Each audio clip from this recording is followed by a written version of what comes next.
बिस्मिल्लाहिर्रहमानिर्रहीम। आज MK Houston chapter के कारकुनान और ओवरसीज पाकिस्तानी की बड़ी तादाद आप देख सकते हैं कि पाकिस्तान काउंसलेट ह्यूस्टन के बाहर मौजूद है, जहां बुजुर्ग हो रहे बच्चे तमाम यहाँ मौजूद हैं और तमाम सरापा एहतजाज है। सरापा एहतजाज क्यों है, इसके पीछे एक तवील दास्तान है। मैं मुख्तसर करके बताता हूँ कि जब 22 अप्रैल को इंडिया में पुलवामा के अंदर जो है सीधा हम यहाँ पे मौजूद हैं। हमने एक पिटीशन भी बनाई है और जो हम यहाँ पे काउंसलेट में भी देंगे और इसकी तमाम कॉपियाँ हम तमाम इदारों को भी भेजेंगे।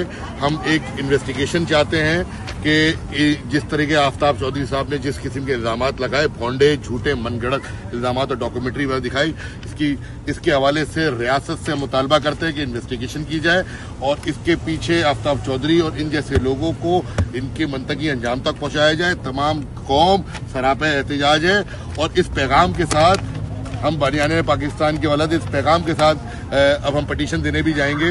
आपके इस पैगाम पे इस बात को ख़त्म करते हैं कि जान से माल से दिल से हमें इनकार नहीं, जान से माल से दिल से हमें इनकार नहीं, फिर भी हम पे यही इल्ज़ाम के वफादार नहीं और सरफरोशान वफा जुल्म के बाजारों में सर लिए फिरते हैं लेकिन कोई खरीदार नहीं। और हमने हक मांग लिया अपना तो मशकूक हुए, हमने हक मांग लिया अपना तो मशकूक हुए। मुल्क भी बेच दिया तुमने तो तुम गद्दार नहीं।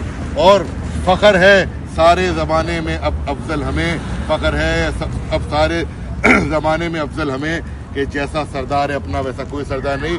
जिए अल्ताफ सदा जिए और इंशाअल्लाह फिर बात होगी। बहुत शुक्रिया।